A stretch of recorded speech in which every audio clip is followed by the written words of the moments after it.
Hello, everyone. Happy Tuesday. Welcome to today's virtual session. Am I ready for an accelerator program? And today we're going to be covering several things: how to select the right accelerator program, what traction does Techstars look for, what milestones should you achieve before applying. So my name is Corina Hierro, and I'm a global startup scout here at Techstars, and I will be moderating today's virtual session. It is my pleasure to introduce our lovely speakers today: Trey Bowles, Managing Director of Techstars Anywhere and Techstars Physical Health Fort Worth Accelerator, and Anastasia Simon, Investment Principal of Techstars Atlanta, powered by Cox Enterprises Accelerator. So founders, I just want to go ahead and let you know, if you have any questions, go ahead and leave them in the Q&A box below. And if you are watching us over on LinkedIn, please go ahead and leave all of your questions on the comment section, and we will be answering those throughout today's virtual session. So Trey and Anastasia, please go ahead and take it away. Thank you, Karina. Like she said, my name is Trey Bowles, and I'm Managing Director of Techstars Anywhere and Techstars Physical Health Fort Worth. A little bit about myself: I am a serial and multi-exited entrepreneur. I think whereas most people say serial entrepreneur, I like to say serial starter. I just love starting things. And one of my favorite things in the whole world is getting to work with founders. And so I'm so glad all of you are here today. We cannot wait to answer your questions, give some tips and tricks, and talk a little bit about how do you know if you're ready for an accelerator. I'm based in Dallas, Fort Worth. I live in Dallas, but I get to work in Fort Worth. I'm married with a wife and 3 kids, Landry, Fuller, and Bennett. I have a dog named Walker, Texas Ranger. We call him Walker. Excited to be here. So thanks for having me. Anastasia, I'll pass it to you.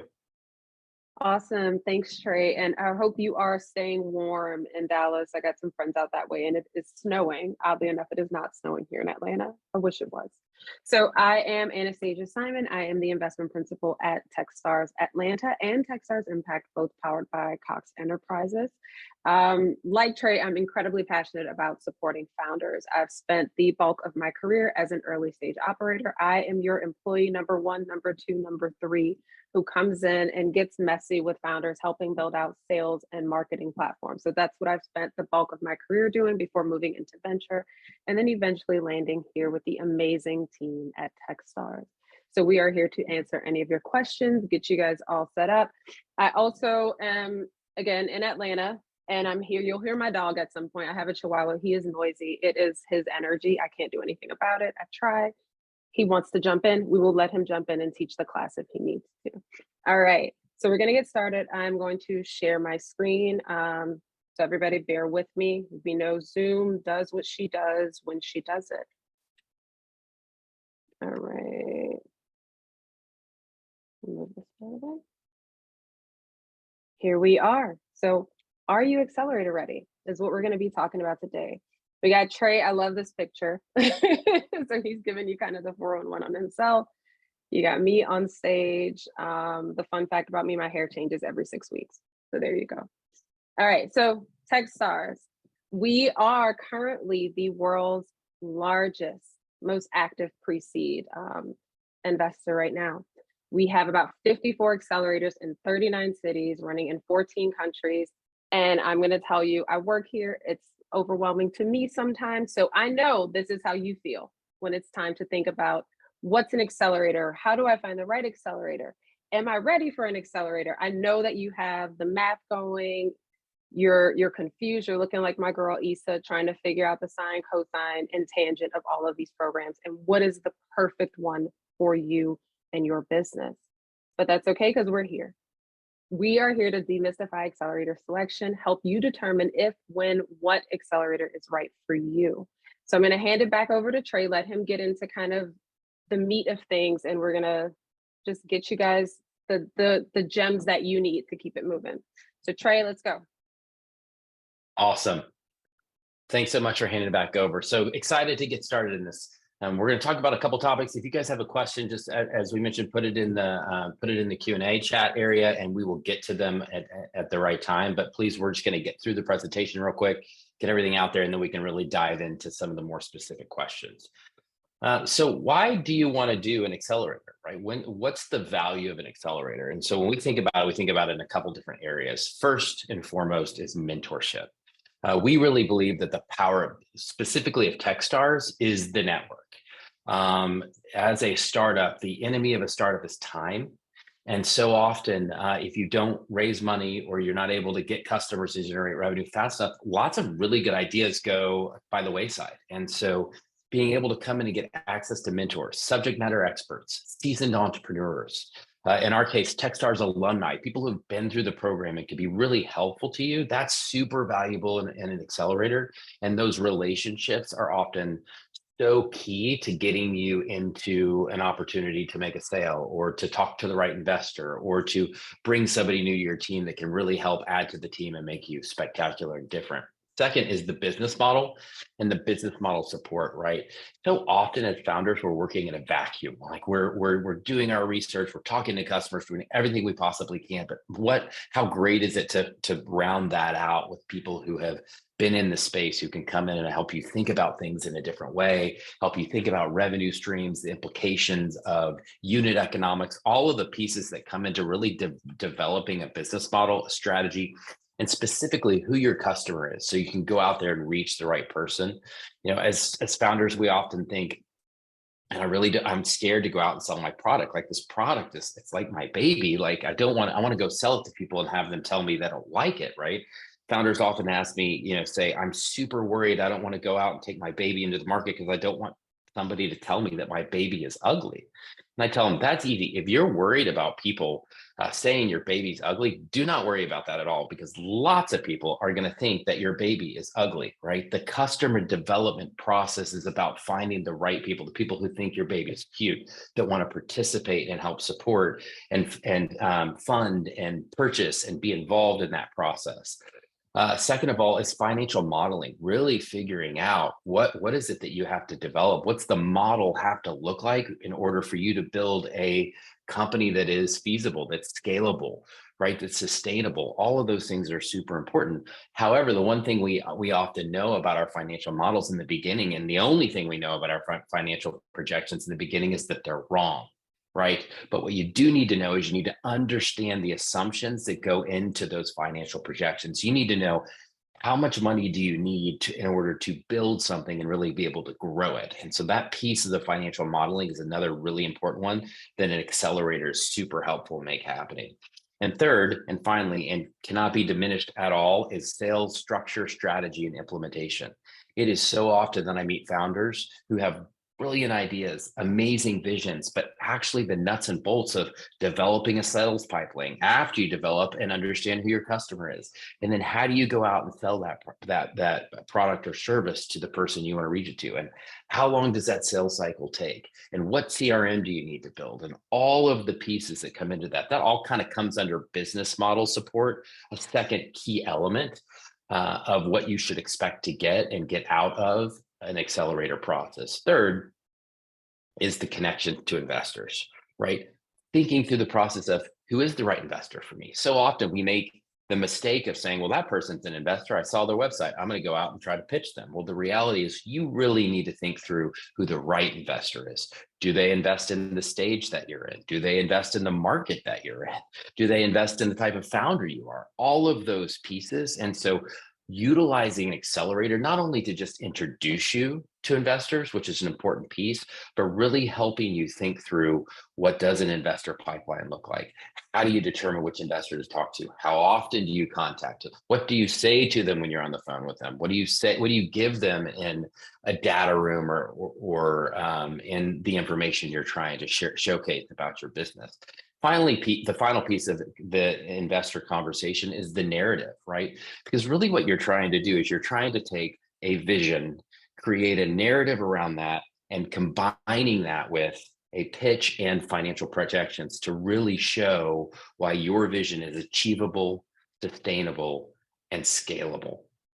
The last thing that I think is just really unique specifically to Techstars, and I mentioned before, I've built a bunch of different companies. I've been an entrepreneur for longer than I'd like to admit. But one of the reasons why I always evaluated accelerators was around this concept of, well, what happens when I get through the 3-month program, right? Most accelerators provide a pretty good 3-month program. You meet some mentors, you get connected to some investors, you got some people to help you with your business model. But where it goes wrong is after you graduate that accelerator. Most accelerators say, great job, this was exciting, call me if you sell, call me when your company exits. And they kind of have to go back to what they're doing before, which is picking their next class of companies. Well, Techstars has built over the past 2 or 3 years a portfolio of services model that's really dedicated to staying alongside a founder after they get through an accelerator program and helping with further connections to the network, with further connections to investors. So maybe at the end of the program, you're raising your pre-seed or C round, but what happens when you're raising your Series A, B, C, and D? Techstars wants to be there alongside of you. We want to stay with you for the life of the business. So that could be 3, 5, 7, 10 years that we're there, supporting you and helping you grow as you're thinking about where your company needs to go next. Obviously, the team that your managing director and investment associates and managers and program managers are there for you as well. But you know that you've got that internal team at Techstars too out there to help to see you grow as you go from there. So the next slide, we'll talk a little bit about how do you determine which programs for what's the right program for you, right? Is the first thing to think about is what is the program structure and track record? Like, look at what they are trying to invest in. Similar to what I was talking about with an investor, like what is it that this particular program wants to focus on? One of my programs focuses on physical health. Like, so if you're building a Web3 company, that program might not be the best one for you. Luckily, we have 54 programs all across the world. And so in some way, shape, or form, we've got something for everybody. But really look at that. Look at the companies that have come out of that program.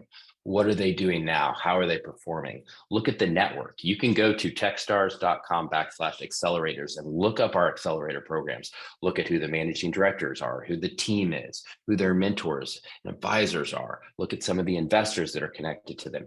Super valuable. Second of all, look at location. Some of these programs are hybrid or virtual. And you don't have to leave the town that you live in. Others of them are in person. As to whether or not I think it's better to be in person or virtual, I think that depends partially on the program. I think partially on the person. But the reality is there's huge benefits from being in person and getting to experience the local geography of a program and the resources that are there and immediately available in that geography. And then there's some cases where you're not able to move. And so a virtual program is really valuable for as well. I think overall, the way I think about it is that at Techstars, because our global mentor network is virtual, that you're going to get access to amazing mentors wherever you are, whether you choose to go to an in-person program or a virtual program. As I said before, look at the team. The team is super important. I think it's very, very crucial that you as a founder really meld with the team of the individual program that you're looking at.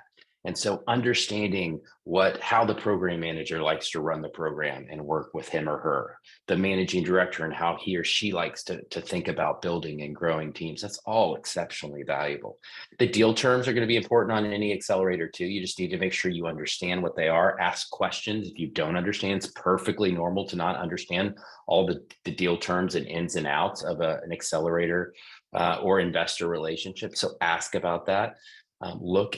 Talk to alumni who've been through the accelerator as a whole, or in our case, that has been through that particular program. Get insight from them. I have been amazed at how willing our alumni are to talk to people that are applying to different programs, to really be able to tell them and share with them what the value is of a particular program.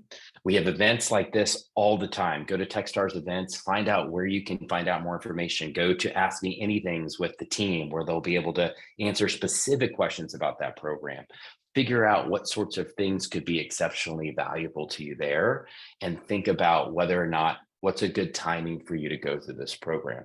The reality is this is a big investment of your time, and I believe it's super valuable. And I think the return on accelerators are immense. Now, I can't speak to every accelerator program, but specifically to Techstars, I feel like it's really, really valuable. And having built a bunch of companies, I really think that the company would have to be pretty far along in their development for me to think that a relationship at Techstars would not be immensely valuable. In fact, exponentially valuable as you continue to grow. Next one, what are things that accelerators look for when we're thinking about the process of bringing on a team or a company? Well, We say it's important to think about the founder. At Techstars, we sort of think through 6 different categories when we look at a business to determine whether or not they're a good fit for our program. Number 1, 2, and 3 on that list are team. It is exceptionally important at a pre-seed level in particular, where your company is really kind of still coming together. You may have a product or service, you may have some customers, and maybe even have some revenue and have raised some money, but you're still pretty early. And so we have to recognize that in this roller coaster of the world we live in at a startup level, things are going to change. You might have to pivot, right? You may have to change, founders. There's all these different things that are coming in there. So we want to look at the team and make sure the team is solid, that the team is coachable. That's a big one for our team. For our teams personally, when we look at founders and look at companies to bring into the space. Got to look at, can they be resilient, right? Can they persevere? I think that's one of the most important characteristics of an entrepreneur at an early stage or any stage is, can you go through this tumultuous world that is startup space to get to a place where you can actually grow and really see them be successful? What's the problem you're trying to solve? Is there a problem out there? Can you prove that there's customers out there that will pay for the solution that you're developing? How big is the market, right? I've very seldom seen a pitch deck where the market doesn't seem to be Ubers of billions of dollars. And so you have to take the market with a grain of salt. But the reality is, we really need to understand that the problem that you're addressing and the solution you have really does have a market share. We are a global investment firm. We are investing for returns, and really outsized returns. So we need to know that this is a venture backable business. And then most importantly, why are you different? Like, what makes this different than everything else is out there? I think one mistake we often make as founders is when somebody says, who's your competitors? The thing I would probably never say is, nobody does what we do. There are no competitors in my market. The reality is, if you're selling Coca-Cola, water is a competitor, alcohol is a competitor, smoothies are a competitor, you name it. There are competitors out there one way or the other. So be thinking about that and really be thinking about how you're different and how you can really make a difference in a market to really capitalize on growing your share of that market. Again, founder, we're really, really looking for that. And the last thing we're looking for, and I said this before, pre-seed is really, really early, but we want to see some element of traction. Right? We want to see something that's happening that shows that you've done something. This isn't just an idea. You've actually gone out and done some market research. Maybe you have a prototype. Maybe you have customers or a little bit of revenue, or you've raised some friends and family money. But that traction piece is super important. The next slide, we'll talk a little bit more about what traction is. Like I said, it doesn't always mean revenue. Do you have letters of intent? Do you have people who said, hey, look, if you can do this, I would love to do business with you. Once your prototype is done, I'd love to pay you to use it, right? Registrations, if you're talking about a direct to consumer play. Do you have people who are on waiting lists and ready to go once your products and or your service is ready to go? Partner wise, who's out there willing to work with you? Who's out there to help provide distribution channels or retail connections or any sort of distribution strategy that helps you really be successful? What are your customer conversations, right? I'm often amazed by startups who come in and they say, oh, this is our customer. And then we get into the process and say, okay, well, how many of them have you talked to? And the answer is, well, we haven't talked to anybody yet. Well, you don't really know it's your customer until you go out there and talk to them. And even beyond that, you don't really know it's your customer until you're able to say, hey, look, I'm going to sell this to you for $5. And they say, great, I'll pay $5. And then you hand them the phone and say, give me the $5. You really need to know the difference between what somebody tells you they'll do and the behavioral pieces behind that. What's your product progress? What's your product roadmap? Where are you going? What's your growth revenue strategy look like? How do you think you're going to grow revenue? Have you raised money? Dilutive capital or non-dilutive capital. The difference between that is some capital, like grants, they don't take any equity in your company. It's almost like a grant. It's a gift of money, right? That you don't necessarily have to pay back. Dilutive funding is money that you either, it's a note or a loan, or it's equity that takes your company. Think about those types of things. But in the end, the reality is, at an early stage like this, you're not going to have a lot of traction. That's okay. Don't let that prevent you from going out and applying to a program like this. Think about the fact of, what are the things that you need to do? I often think about it like, I believe my company can go do A, B, and C and get to this level. What I need to know is how much money is it going to take me to do that? What am I going to do with that money? And how do I turn that money into things that are traction based so I can come back and raise my next round of funding and grow and grow and grow? And there is no better fundraising strategy on the planet than fundraising through customer acquisition. Go sell your product or service. Just keep doing it, keep doing it. You'll get better at it, you'll get better at it, and you'll get better at it. There's nothing that impresses us more than hustle, than somebody who's out there selling their product or service day in and day out. I think that piece is super valuable and super important. The next step that I'll go into, and Anastasia, I'll invite you kind of to come speak into this with me, is a little bit of what I like to call tips and tricks, things that we would tell founders. If they were a friend of mine and called me and said, I'm applying to a Techstars Accelerator, what would you tell me to do? So here's a couple of mine. And then Anastasia, I would love for you to just speak into that whenever you want. If you know a mentor, alumni, or investor connection to the program, make sure to include that in your application, right? Make sure you talk to that person, ask that person questions, reach out to alumni that you don't even know and say, I'm applying for this program. What questions should I ask? What's important for me to think about? How do I convey that I'm the right type of person for this particular program? Second, if it's a partner program, like the one we have in Fort Worth around physical health, research the partner. We have several partners, but one of our partners is the University of North Texas Health Science Center. It's got a bunch of different schools underneath it. It's got the #1 osteopathic medicine school in the country. It's got a school of health professionals and pharmacy. Go to that partner's website, look through the website, and find out what elements of that partner could actually be helpful for you. In our case, look up the programs, look up the professors, look up the research they're doing. Come to that call with a potential accelerator prepared to say, this is why I'm excited about your program. I would love to work with this professor. She's incredible. Her research in this space could be really, really valuable to us. Think through that. Come in prepared, just like you would for a job interview. Research the group that you're working with and you're meeting with. Super, super valuable. Showcase the fact that you've talked to alumni, like show that you took some initiative to get out there and learn about the program that you're going to be applying for.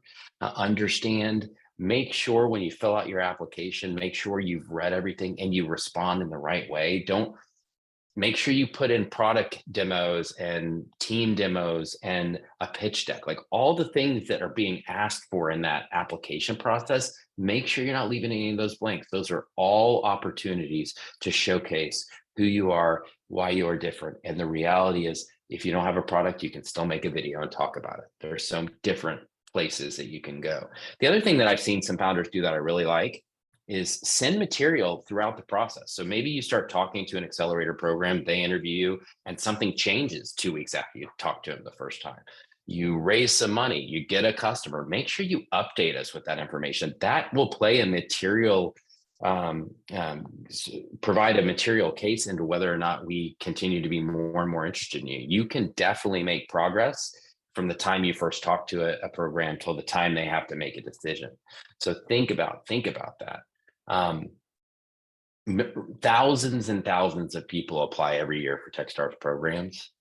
Most companies don't get in the first time or second time or even third time.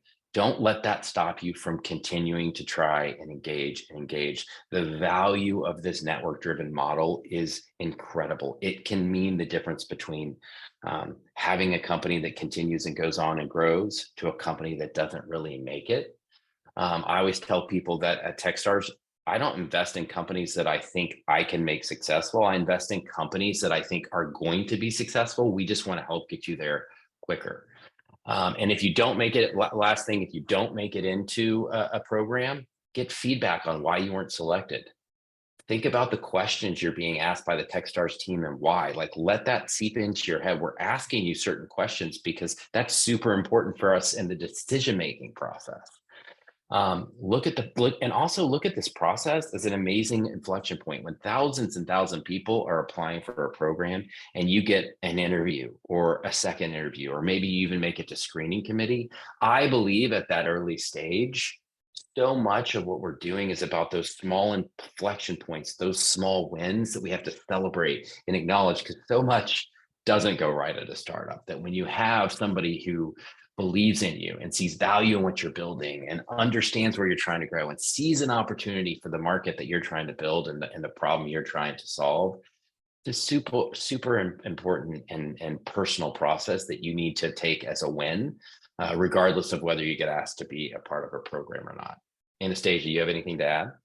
Yeah, so there are a couple things that you said that I want to really kind of like double stamp for everyone. I think the first thing is you said that on the traction slide, like don't worry about if your traction isn't perfect. Don't worry about if you don't have a ton of revenue, like just apply. Because a lot of what it is there are so many times I've had companies apply to a program and for whatever reason, they don't make it to the final class, but they apply again and they make it in. And it's because I have that data. It's because I can see how they're tracking. We are watching you all. Even if we don't bring you in, we're still watching you and tracking your company. And that goes into what you also said about sending updates.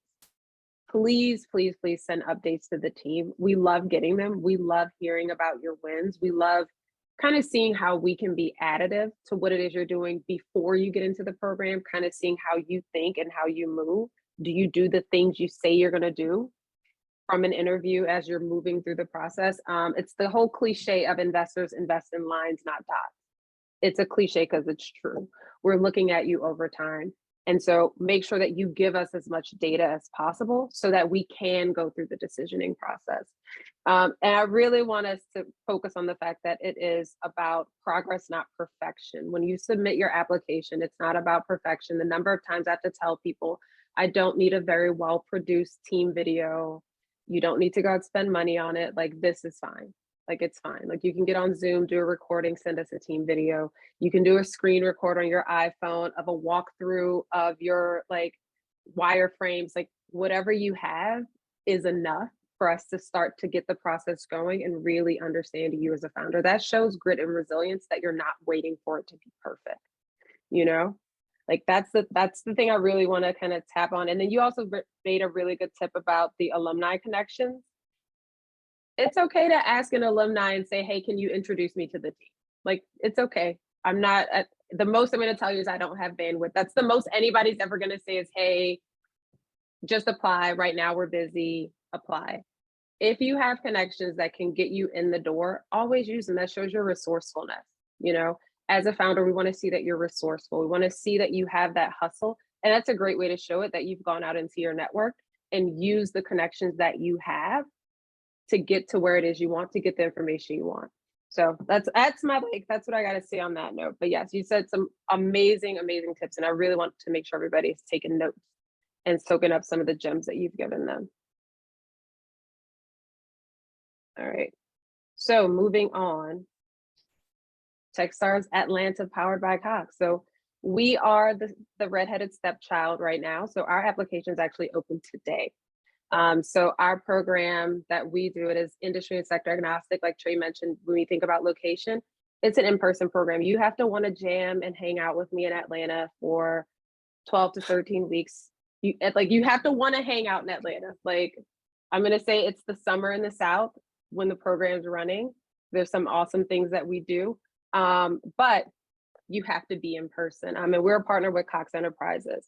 Cox is a large company. Their two big areas are going to be automotive and then media, but they have their hand in so many other areas, and they're really focused on supporting Atlanta's entrepreneurial community and supporting founders. They're not doing it because they're believing in, hey, we're trying to acquire a bunch of companies. They're doing it because they really just believe in the founder journey, and they want to see founders come into the city and win. And then our MD, Tim Dorr, I think Tim is going to be on one of these events coming up soon as well. Tim is amazing. He is part of the founding team at SalesLoft. He is a serial entrepreneur, technical founder. I tell people he and I balance each other out. He has the technical side. I have the how do you put the razzle dazzle and sell it. And so it's a really good balance. And we also have a program manager, Hannah, who's been with Techstars for about 5 years. She is a rock star. So if you want to come jam in Atlanta with our team, hang out in the dirty South, I got you. And for me, we'll talk about our program that's launching in March. All the applications have been in. We're making final decisions right now on who will be in the program. It's called Techstars Anywhere. It's a virtual accelerator. We spend 1 week per month together over that 3-month period. So the first month will be in San Diego, then we'll be in Austin, Texas, and then we'll be in Boston. It's a generalist thesis, so anybody can apply with any idea. It runs from March to June. It's got an international focus. The other program we do is Techstars Physical Health based in Fort Worth. It's in person in Fort Worth, Texas. And if you have not been to Fort Worth, Texas, you'll be amazed. It's one of the greatest places on earth. We have a lot of fun there. We've done 2 programs. We've had founders from all over the world come there, and none of them want to leave. It's just an incredible place, specifically for healthcare. There's so much going on in Texas right now around healthcare. It's very innovative, very exciting place to be. When we say physical health, some people often ask, well, what does physical health mean? We say anything that improves one's physical health. So that could be everything from physical rehabilitation to performance, high level sports performance to even wearables, hardware, and robotics. It could also be behavioral and mental health solutions. Really, we tell people what we won't invest in is pharmaceuticals or anything that takes 5 years and $50 million to start. We're looking for the most innovative things out there. Our last class that just graduated had several fem tech companies, and a lot of really interesting companies. So we're looking for what's next in healthcare.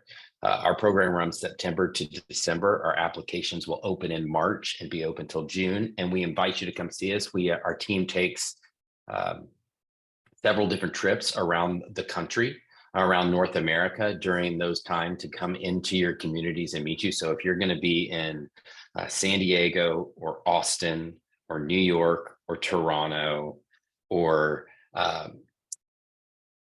Boston or San Francisco, we're going to be in all of those places over the next 4 or 5 months. So be looking for us, come find us online, and we'll be promoting and telling everybody we're going to be. But if you want to meet us to learn more about us, any health program, or frankly, any Techstars program in general, we'd love to see you when we're any of those cities.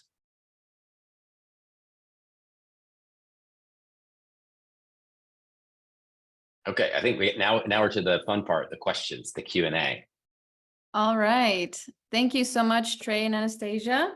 We have plenty of questions today, so we'll start with this one. This is from, sorry if I mispronounce names, please call me out if I do. Tejuana, how do you overcome being a solopreneur, and is this a huge deterrent for Techstars?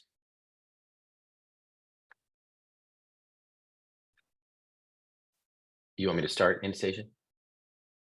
So I think you can take it.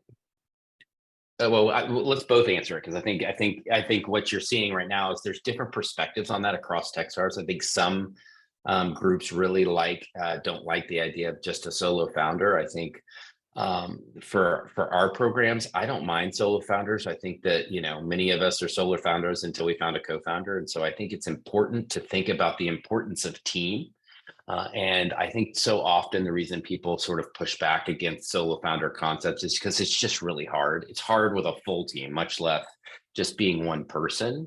And so I think if you're coming as a solo founder, be thinking about, as you come into that process, who your first hire would be. Maybe it's a co-founder, maybe it's not, but how do you build out that team and share the tremendous responsibility and the weight and work involved in starting a company with another group of people? The reality is we can't be best at everything. And so we need to figure out what are the things we're really good at, and how do we augment that and complement that with other people's on our team. So we have absolutely invested in solo founders, but I totally understand why people really want to see more than one founder in order to make an investment. Anastasia, how do you guys think about that? So we're kind of on the same wave, where it's not necessarily that we want you to have a co-founder. It's just we want you to have a team, because when we think about what's going to happen in the accelerator, you are running a business.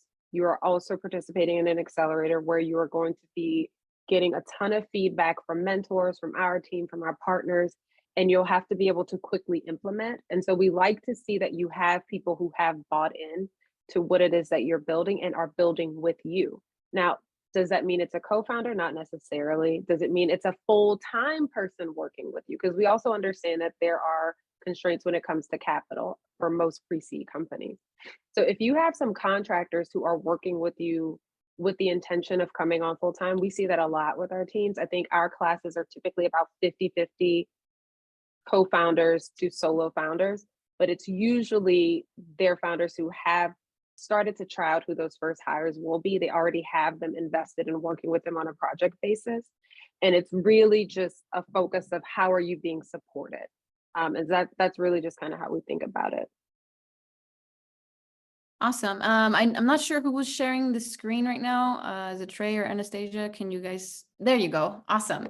Perfect. All right. This is a really good question as well from Shelly is, could you please tell us a little bit more about what makes a good team video? So as we know, the application process does include a team video, product video. So how do you stand out within those videos? So the first thing I'm going to say is just do the video. The number of applications that don't do a team video, it's very high. So first, just have it there.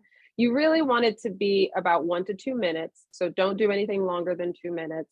And you want to highlight you and your co-founder or your team, whoever it is that's on the video with you. You don't want to have a ton of people. I would say no more than 2 to 3 people in the video. And you want it to be focused on showcasing what makes you uniquely suited to solve this problem. That's what we're trying to understand. Why are you doing this business? What ignited you to like kind of go into this direction with what you're building? And then what makes you uniquely suited? And then give us some razzle, give me some personality. Because another thing that we're really trying to understand is how do you fit with our team? So there is some culture fit that's going on that we're trying to map out as well. So give me the razzle, give me the authenticity so that I know who you are as a founder and who your co-founders and who you're building with. Trey, what you want to add? So I agree. The quickest way for me to pass on an application is to not fill something out. So if you have product video, team video, and pitch deck, and none of them are filled out, I'll just move past it. Because clearly it's not important enough for you to fill out the entire application, then it's not important enough for me to spend my time evaluating it and getting back to you. The other thing I would say to people too is lots of times when I understand how valuable it is as a founder to get to talk directly to the team before you apply, what we tell people is, in order for us to have a conversation with you, we need you to apply, because I can't come to a meeting with you. I don't want to come to a meeting with you unprepared. And if you haven't filled out an application where I can really get to understand you and your team, I can't do, I feel like I'm wasting your time. I'm not able to add a lot of value. And so an application does not take an extremely long time to fill out, but I would encourage you to do that. And I agree with everything you said, Anastasia, in terms of what you put into a video. One of the interesting facts I saw in the last year was I sort of went through the DocSend concept, and where you can basically watch and see who looks at your deck and how long do they spend and what pages do they spend the most time on. And the most interesting statistic I saw was that investors were spending an inordinate amount of time on the slide of your purpose or your why. Why are you solving this problem? Why are you addressing this problem? And I think you mentioned that, Anastasia, but that's super valuable, because one of the things that we need to see and understand is your conviction to the problem. And if there's a deep why on why you did that, either it's because something affected you or a family member, or it was something you went through personally, or it was an industry that you were in and you kept running up against that problem, that is exceptionally important and insightful for us on how committed you are to not giving up. Because there's so many times as a founder where you're going to want to give up, where things are super, super difficult, super hard. But if we see and feel that conviction and that connection, it's a lot more likely that we're going to believe that you have what it takes to stick through the problem. And then the last thing I'd say, and I know I say this a bunch, but the idea of coachability. If we don't feel like we can add value, if you won't leverage the network that has been built over the past 16 or 17 years to your benefit, we will not add you to our program. Because I can tell you, having built 20-something companies, anytime somebody wants to give me advice on a company or something I can change, I want to hear it, right? Because one of two things happen. Well, you either tell me something that I don't agree with and I don't take your advice, which is fine. Or two, you help me. You make a substantial change to the way I'm thinking or something that I'm dressing. Either way, I lose nothing, but I potentially gain something great. So think about that when you're trying to convey the team atmosphere. And then, I mean, don't say I'm super coachable. I think it comes out in the way you talk about the things you're really interested in getting help and having somebody mentor, figuring out the right market to go to. As a startup, it is fully okay to say, I don't know the answer to that question. We do not have enough money as startups or time to pretend like we understand something we don't understand. So if somebody comes to you and wants to talk about a convertible note terms and you don't know what that means, say, I'm sorry, I don't know what that means. Because you know what? That is not a character flaw, right? Not knowing something can be fixed when somebody tells you what it means, and you shouldn't feel bad about not knowing that. So embrace the fact that we don't know everything as startups. Embrace the fact that it's okay to say, I don't know, but just really have that come out in the videos that you're putting together so we can truly understand that Techstars can be helpful to you. Like, you will find value in that experience. And the one question we'll ask you at all times is why Techstars? Why'd you pick Techstars? Put that in there too. Say, this is what I'm excited about getting out of Techstars. Really, really valuable to pre-answer any questions that we're going to ask you anyway. Yes, I love that you mentioned that, Trey, that it's okay not to know. It's okay not to know everything. And I think that's very important to mention, because as first-time founders, you're not going to have all the answers, right? All right. Let's go over to our next question. I see some questions regarding just the application process after applying. So what does that timeline look like for founders, getting invited to a first interview or communication between the programs and the founders that are applying? So that's going to be a little bit different for each program. We all have a little bit different processes that we're following when it comes to how we manage the hold on one second. Like I have a Chihuahua, he's old, he's coughing. He has a hairball. Okay, sorry about that. I was like, I have to make sure he's okay. But to that point, when we talk about like what happens after the application is closed, it's going to be a little bit different how you get to your first interview per program, because we're not all doing the exact same thing. You should expect that within 4 weeks to applications closing, someone will reach out to you to send you a notification as whether they're going to move forward or not. All right. I'm gonna let Trey go because I'm like I have 2 dogs. They're both wilding out. I don't know what's going on. So I'm gonna let Trey handle this while I figure out what's going on with the animals. Go ahead. Yeah. Trey. So as you mentioned, it's very different per program, but kind of along the same lines. Like, we're looking for those key elements that stand out to us and really showcase why what you're doing is different. Who's your team? Why is it special? What's interesting about this market opportunity, right? How do we determine that that you're doing something really, really different, and what's compelling about what you're trying to accomplish that other people aren't? Then we typically go through a process where we review the applications, and then we try to meet with the companies, or at least, for me, I typically go through all the applications.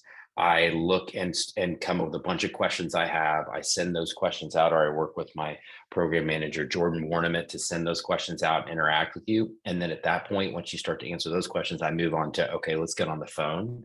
A lot of times people will do like a 15-minute initial call. So if you get an interview and they're like, it's 15 minutes long, don't think it's that they don't think you're as good as another company. Some people just really want to get a couple of key answers really quickly. And then at that point, they kind of determine, all right, how does this measure up against the other companies I'm looking at? And then how do we go to the next stage?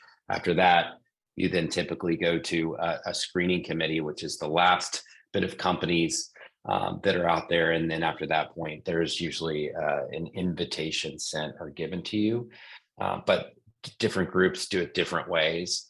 For us, it really depends. I mean, but there's also a very different number of applications. So for the Techstars Anywhere program, it's like 2,000 applications that they get. So being able to have a call with 2,000 people, I don't think Misty, who's probably on this call, doesn't want to do that, but so you're really having to make yourself stand out. Imagine if you're being looked at it compared to a bunch of other groups. And that's the other thing we're weighing too, is it's not, and I tell founders this all the time, it's not always that you don't have a great company. It just may be that there's companies that are further along at this point. And so it's not always a no because something's wrong. It may just be a not right now, because there's other companies that are a little further along. So that's why I say continue to stay active in our system, which is called AMS. It's our application system. Be looking at new programs, what they're doing, when their applications are, going back in and reordering your preference in terms of which programs you want to be in.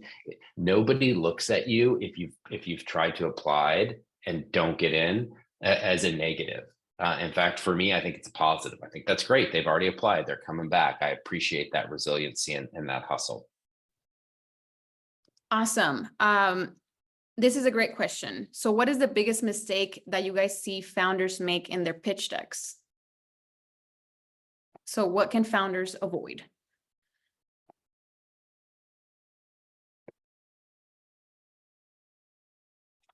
Whoever A wants couple to take. things.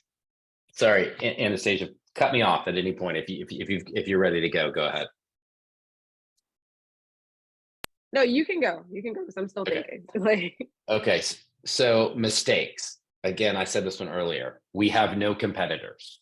Not possible, not true. And maybe in the very farthest regions of reality, there could be a situation where really there's nobody that's doing what you're doing, but there is somebody doing something else. And we only have a certain amount of time. And so you're vying for that time, regardless of whether that product or service exists or not. So please don't say you have no competitors. Second of all, don't add up like 6 different TAMs from different areas and say our TAM is actually gazillions of dollars because we could be in this market, we could be in this market, we could be in this market. Another personal opinion, do not tell me that if you could get 1% of Facebook's customer base, your company would be worth this. You're not going to get 1% of Facebook's customer base. It's just probably not going to happen. So think about those sorts of things. Don't say things that aren't true. Here's another one, because I'm an operational founder. If you tell me you're close to signing a deal with Dell, I'm going to ask 25 questions about what that means. Do you have an LOI? Do you have a signed contract? Who's your contact there? Where are you in the process? And if your answer is, well, I emailed the customer support desk and they responded with an auto email saying they'll get back to me, that's not a deal with Dell. And so just recognize we don't expect you to have all these deals done. Be honest, have humility in the way you're going about, look for help, be specific about the vision that you're trying to attract, be clear, concise, and truthful. It's the best opportunity. Some of my favorite calls are when people are like, well, yeah, we actually don't have this or this or this, but this is where we are right now. I'm like, thank you. Like, we were going to get there eventually. We're going to figure out exactly where you were at some point. And the less time it takes us to get there, the more time I can spend on really understanding where you want to take this company and where you want to grow it. Do not have 467 slides. We don't need 467 slides. If you can't tell your story in 12 to 15 slides, don't tell it. Okay. So think about some of those elements. Think about the fact that Misty, who's looking at 2,000 applications, has to very quickly determine and see, is there something here? Is this valuable? Those things are super, super helpful. And be clear about what that is. Talk to these companies, make sure you've done your research as much as you possibly can as to why you're a good fit for this particular program at this particular time. I also want to add, so one thing that's it's a personal pet peeve in a deck is when I see teams that say we have a combined experience of 75 plus years, and it's obvious that everyone on the team is under 35. So I get it. I get why people do that, but like, it doesn't really give me the context that you think it's giving me. I would much rather you just say, hey, as a founder, I have this many years of experience. My CTO has this many years of experience. We have worked in these fields.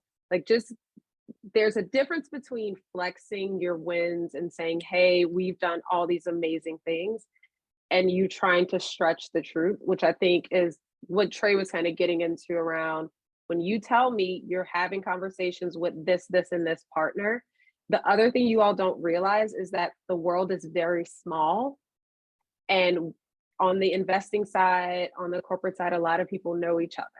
The number of times that someone has told me they're in conversations with XYZ and I can text that person and ask them is it happens more often than you think.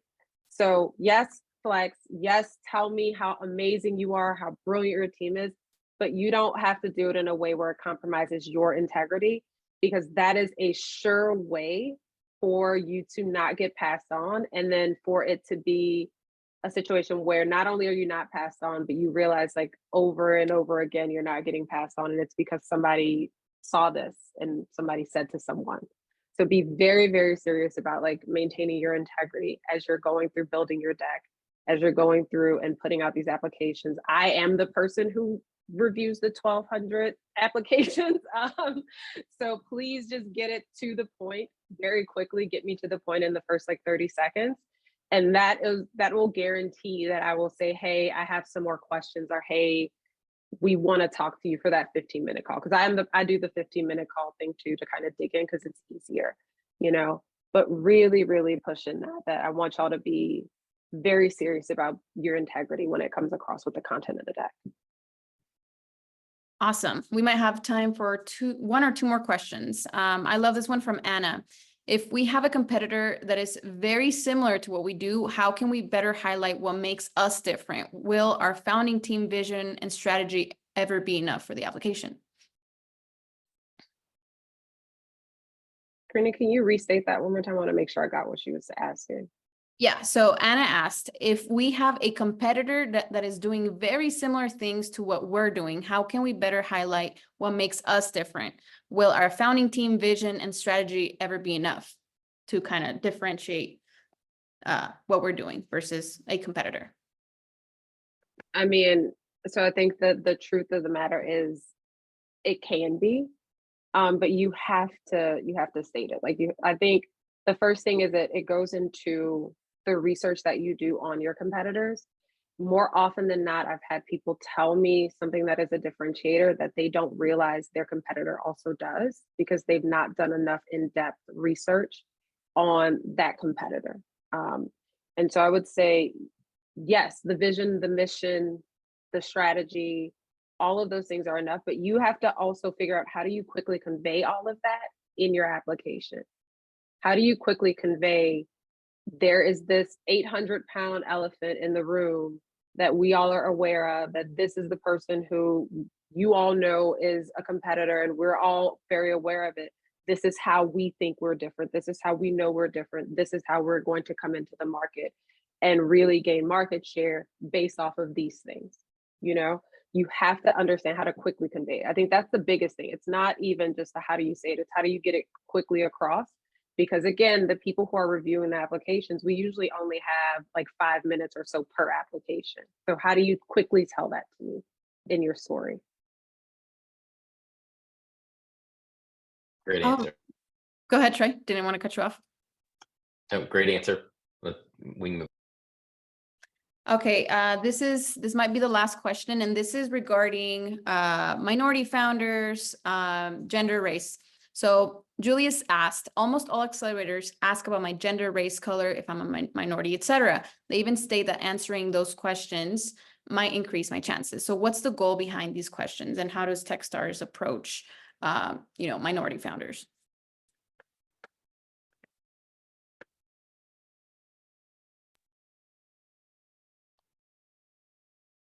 So I can tell you how I approach it.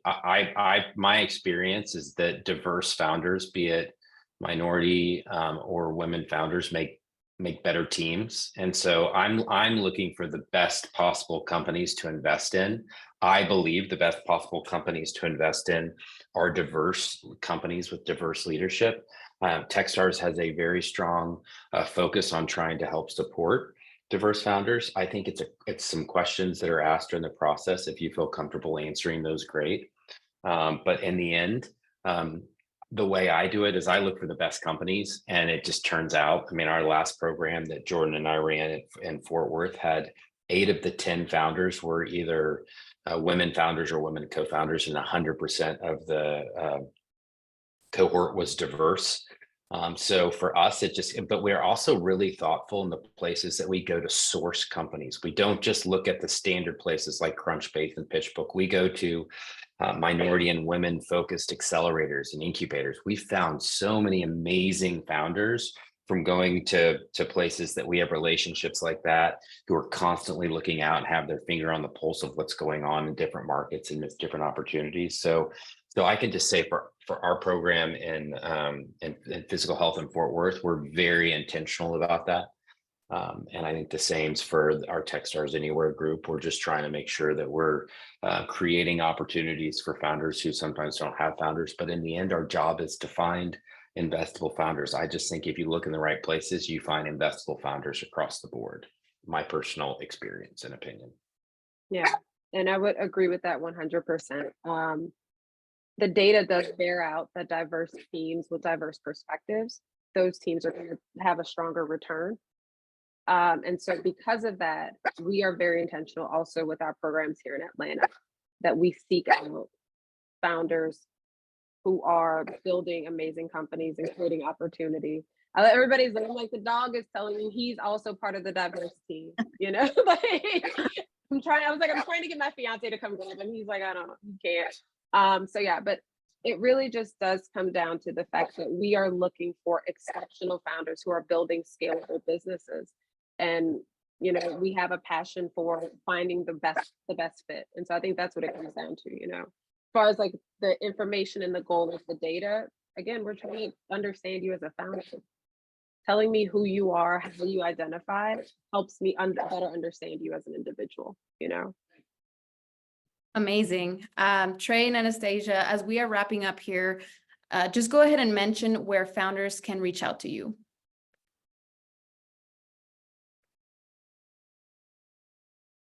Whoever wants to go first.